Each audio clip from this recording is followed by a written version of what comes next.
어떤 부분을 좀 잘못 알고 계시나요? 일반적으로 재개발한 재건축은 다가구는 아파트를 한 채밖에 받을 수밖에 없습니다. 네네. 그러나 모아주택의 장점이라는 것이 다가구도 아파트를 여러 채를 받을 수가 있거든요. 그럼 다가구의 경우에는 사실 이제 다세대처럼 네네. 각 코스별로 나눠서 월세를 받는 경우가 많을 텐데 네네네. 이런 세대도 아파트처럼 좀 여러 채를 받을 수가 있다는 네네네. 말씀이실까요? 맞습니다. 아, 여러 그래요? 채를 받을 오. 수가 있어요.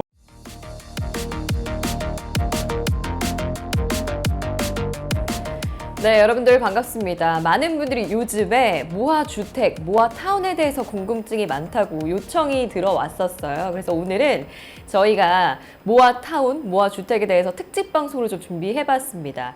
서울시가 이 법적인 문제를 개선해서 주민들 주축으로 개발할 수 있도록 만든 것이 여러분들 이미 잘 아시다시피 모아주택, 모아타운일 텐데 모아타운에 정말 많은 혜택들이 있다고 합니다. 그래서 오늘 방송을 통해서 여러분들이 모아주택에 대해서 속속들이 알아보실 수 있는 시간으로 준비했으니까 많은 관심 좀 부탁을 드려보도록 할게요. 저희 재개발이나 재건축은 많이들 알고 계실 것 같습니다. 근데 모아주택은 어떻게 다르길래 이렇게 많은 분들이 궁금하시고 또 관심도가 높으실지에 대해서 저희가 낱낱이 좀 파헤쳐 봤는데요.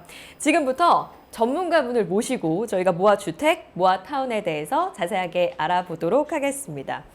저희 첫 방송으로는 1부부터 4부까지 좀 진행이 될 예정이에요. 저희 1부에서는 모아타운은 무엇인지 정의부터 서울시 모아주택에 대한 비전 그리고 서울시 내 모아주택 추진 현장에 대해서 알아보도록 할 거고요.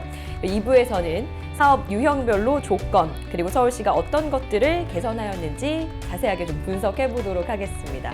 3부에서는 모아주택의 장점과 어떤 혜택이 있는지 그리고 사업 추진 절차에 대해서도 저희가 알려드릴 거고요.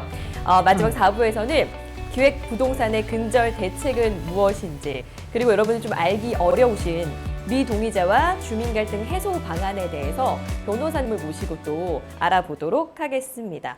네, 오늘 출연해주신 분들 소개해드리도록 하겠습니다. 네, 프라임경제TV 본부장님과 함께합니다. 안녕하세요. 안녕하세요. 네, 오늘 현장에 직접 나가셔서 취재를 해주셨다고 들었어요. 네네. 네, 어떠셨나요? 네, 요즘 그 서울 시내 가는 곳마다 모아타운 여기가 상당히 뜨겁습니다. 그래서 왜 이렇게 현장 분위기가 뜨거운지 네. 제가 생생한 현장을 전해드리도록 하겠습니다. 좋습니다. 한다종합건설 차봉준 전략기획 총괄 대표님께서도 자리해 주셨는데요. 어렵게 보셨습니다. 안녕하세요. 네, 안녕하십니까. 요즘 서울에서는 모아타운 이야기가 상당히 뜨겁습니다. 이번 기회에 여러분들께서 궁금하신 점을 좀 해소할 수 있는 기회가 되기를 바라겠습니다. 네, 좋습니다. 오늘 첫 방송인 만큼 이렇게 좀 어렵게 바쁘신 분들을 모셔보았는데요. 우리 구독자분들이 좀 많이 좋아하실 거라는 생각이 듭니다. 저희가 오늘 한다종합건설 대표님을 초대한 이유가 한다가 아무래도 전기업체 중에서 규모가 굉장히 큰 전문 기업이기도 하고요.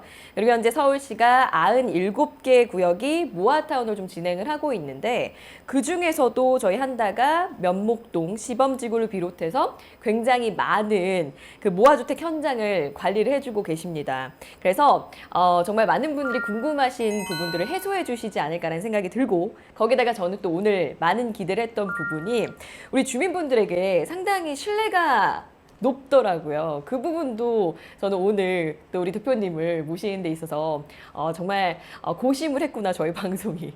네, 이런 생각이 들었습니다. 오늘 그러면 저희 모아주택, 모아타운에 대해서 좀 자세하게 알아볼 텐데요. 우리 대표님 굉장히 좀 흥미로운 부분이 있었던 게 프로필을 보니까 원래 직업이 건축사셨더라고요. 그렇죠? 네, 제가 건축 설계부터 시작을 해서 도정법이 생기면서부터 정비 사업에 뛰어들게 되었습니다. 예전에는 건축사 쪽에서 정비 사업의 대부분의 일들을 해왔습니다. 그게 이제 법령이 바뀌면서 지금 시작이 되었으니까 약 한 35년 정도 일을 하고 있습니다. 네, 그렇다면 정말 많은 부분을 더 시원하게 우리 주민분들이 좀 궁금증이 정말 많다고 저희한테 요청을 해주셨기 때문에 시원하게 좀 속속들이 긁어주시지 않을까라는 생각이 들고요. 네, 오늘 본부장님께서 여러 이슈에 대해서 취재를 해주셨다고 들었는데 네네.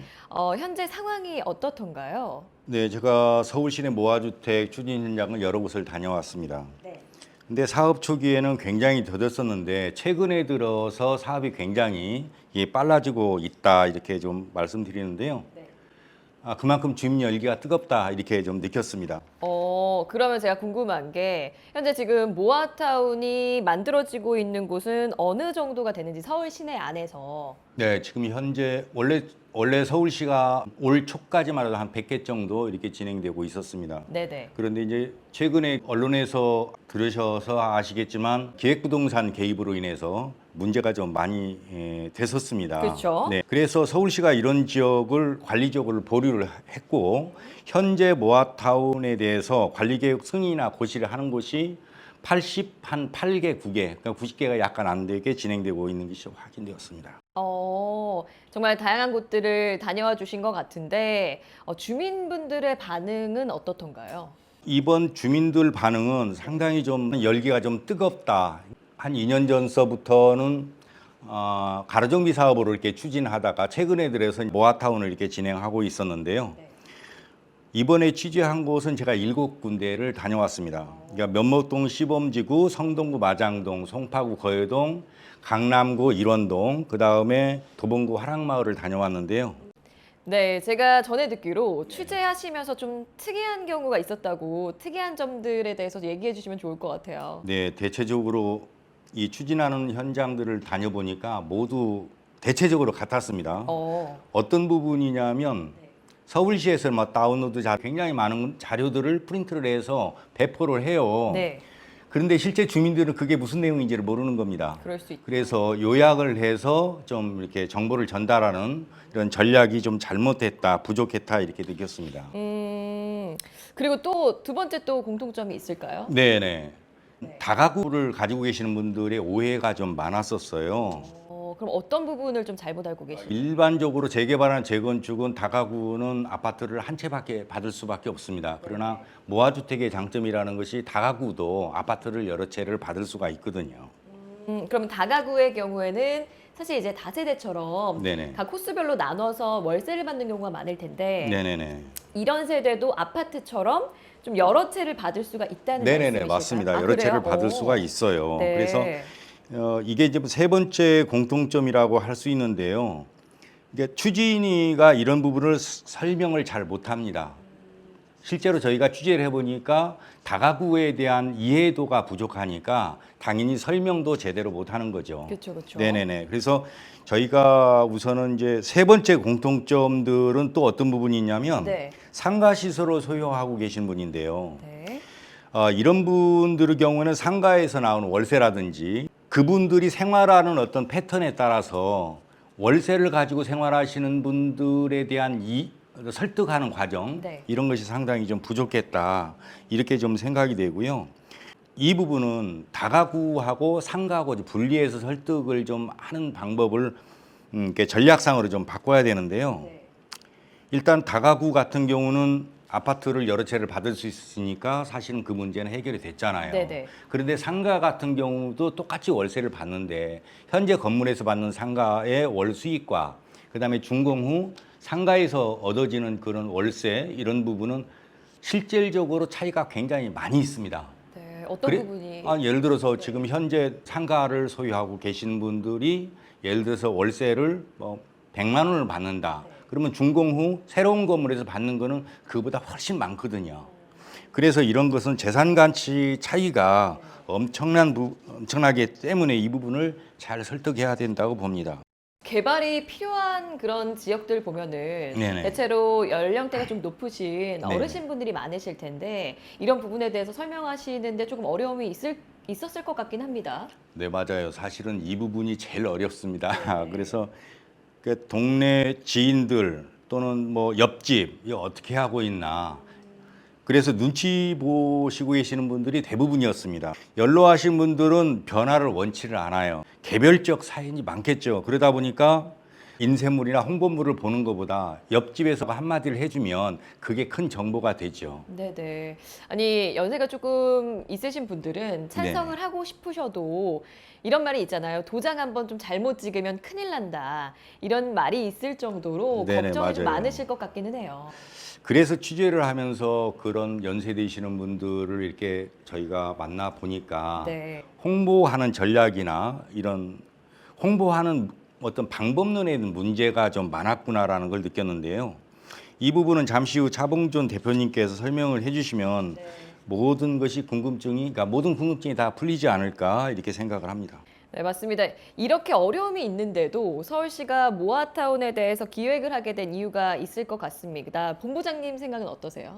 네, 맞아요. 서울시가 모아주택 플랜을 만든 이유가 있었습니다.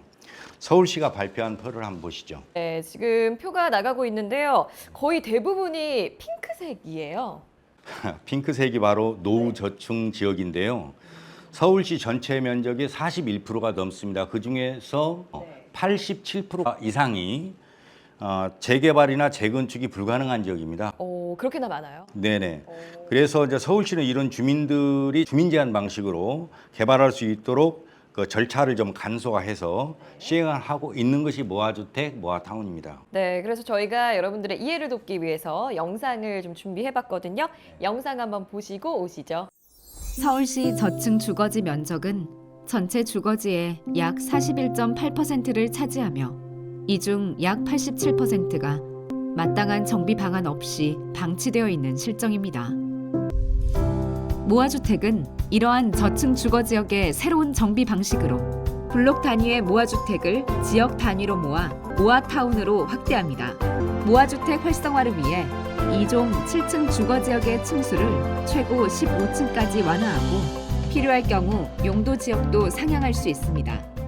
앞서 보시는 바와 같이 재개발도 안 되고 재건축도 안 되고 저층 주거지역에 사시는 그런 분들이 아파트를 좀 짓게 해달라 이런 그 민원이 굉장히 서울시에 그동안 쇄도를 했다고 합니다. 네. 그래서 서울시가 강력한 의지를 가지고 개발할 수 있도록 플랜을 만들어서 시행하고 있는 것이 현재 모아주택 모아타운입니다. 네, 우리 서울시가 모델로 삼을 수 있는 시범지구가 만들어졌다고 하는데 어디인지 소개를 한번 해주시죠. 네, 면목동 시범지구인데요. 사실은 면목동 시범지구는 서울시 전체 모아타운 추진 현장 중에서 가장 빨리 그리고 주민들이 협조가 잘 이루어지고 있는 곳이기도 합니다. 네, 영상을 한번 네, 보실까요? 영상을 한번 네, 보실까요? 면목동 시범지구입니다. 현재 면목동의 정비 방향을 살펴보면 메인 도로와 보행로를 유지하되 도로의 폭을 확장하고 공원 및 주차장을 설치, 거점으로 활용합니다. 그리고 모아타운이 추진 중인 지역에 여러 필지를 모아 총 6구역으로 나누어 모아주택이 계획, 저층부는 커뮤니티 활성화 시설을 설치하여 지역에 활력을 불어넣을 계획입니다.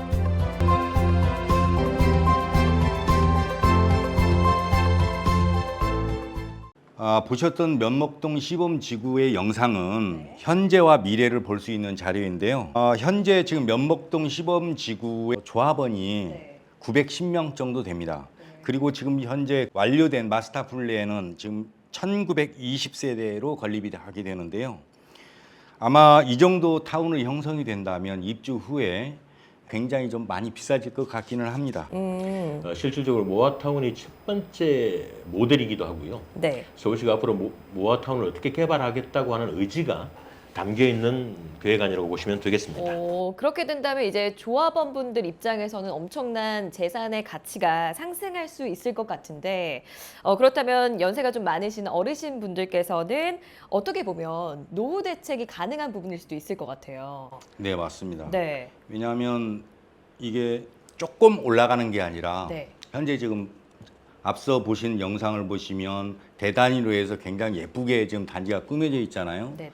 이런 단지들을 보면 아파트의 그 매매 가격이나 호가나 이런 거 보면 굉장히 많이 차이 납니다. 그래서 이런 부분들을 좀 참고를 하시게 되면 아마 주민 동의를 받는 거라든지 설득하는 데 굉장히 도움이 되지 않을까 이렇게 생각이 됩니다. 네, 저도 기대가 되는데요.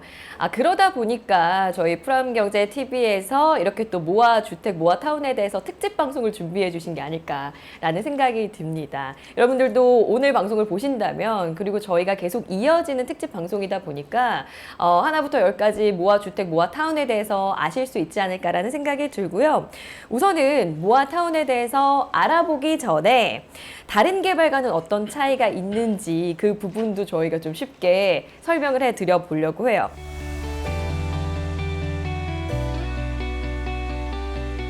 우리 대표님, 보통 우리가 알기 쉬운 게 재건축이나 재개발이실 텐데 저 또한 그렇거든요.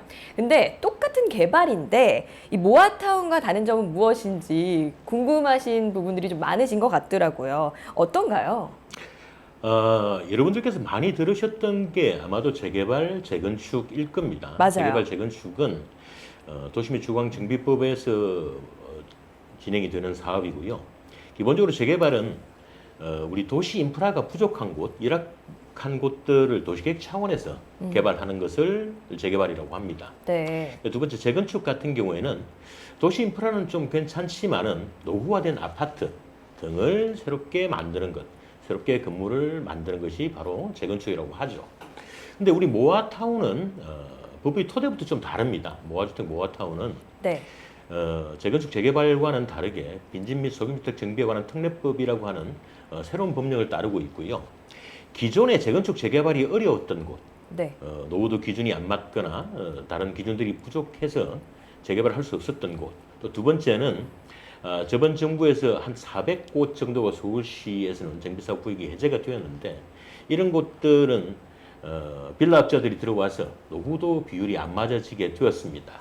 이런 부분들을 좀 제외하고 소규모로 하나하나씩 개발할 수 있는 곳, 도심을 개발할 수 있는 곳들을 만들어서 개발하는 것이 바로 모아주택, 모아타운의 중요 사업이 되겠습니다. 이렇게 또 재건축, 재개발과 다른 부분에 대해서 또 설명해 주시니까 좀 이해가 잘 되는 것 같아요.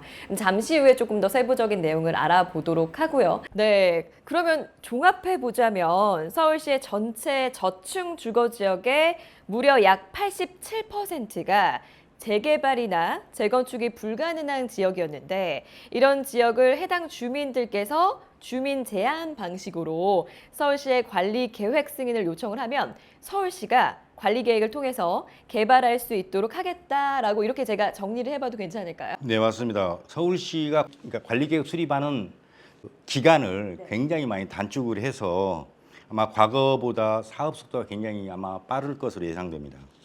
네, 좋습니다. 여러분들 또 구독, 알림 설정 부탁을 드려보도록 하겠습니다.